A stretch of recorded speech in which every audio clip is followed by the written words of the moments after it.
Court to appoint all-women panel to oversee the issues in Manipur. This comes under GS1, women and women-related issues. So the committee will supervise, intervene and monitor relief and rehabilitation which has happened in the recent issues in Manipur. And that was the committee, actually Supreme Court will appoint the retired IPS officer Datratey Patsilkekar committee to monitor the overall investigation of cases which is registered during the Manipur violence. So for prelims you need to study about the CBI, which is the premier investigating agency in India, and it provides assistance to the CVC, also the Lokpal, and it functions under the Department of Personnel, which comes under Ministry of Personnel, Pensions and Public Grievance, Government of India, and which falls under the PMO, that is Prime Minister's Office. So however, for investigations of offences under the Prevention of Corruption Act, it superintends with the CVC. It is also the nodal police agency in India which coordinates investigation on behalf of Interpol member countries. So remember, the CBI is not a statutory body. It derives its power from Delhi Special Police Establishment Act 1946.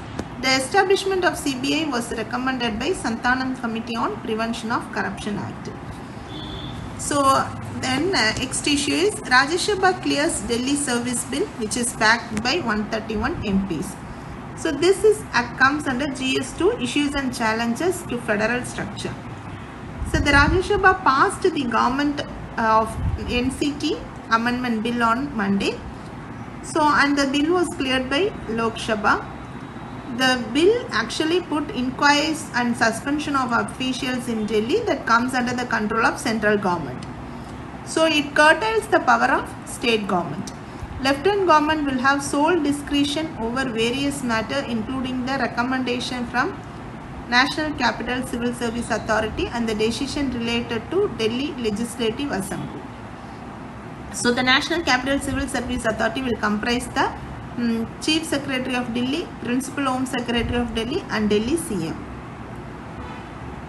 Key provisions of the Delhi Service Bill. The bill gives the central government control over the appointment, transfer and posting of all bureaucrats in the Delhi government. The bill also gives the central government the power to create new posts and abolish existing posts in the Delhi government.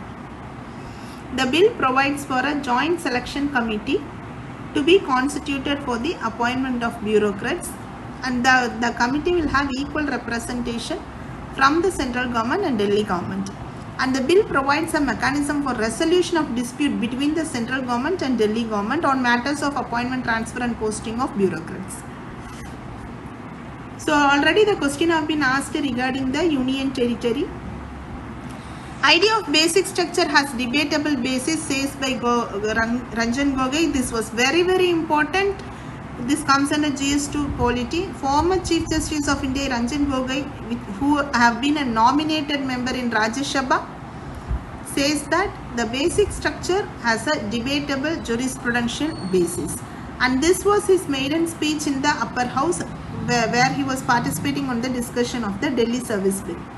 He says that the law may not be liking, but that does not make it arbitrary.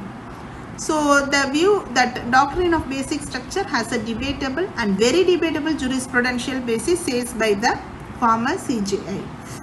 So what is the basic structure? Basic structure means it is not defined anywhere in the constitution. It is subject to interpretation and evolved over a period of time.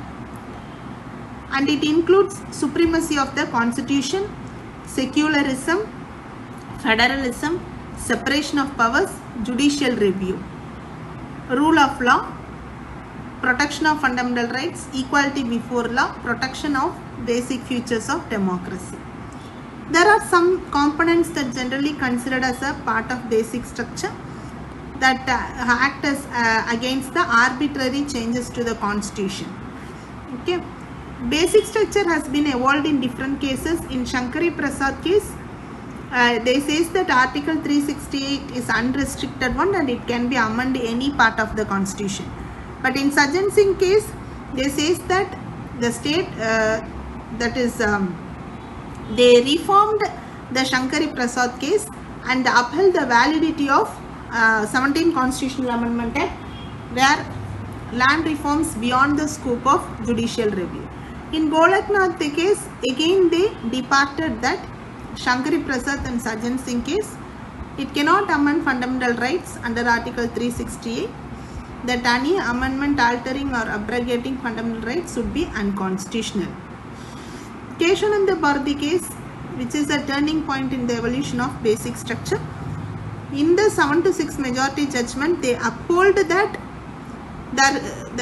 they uphold that basic structure doctrine concept and stated certain fundamental features of the constitution are beyond the amending power of parliament.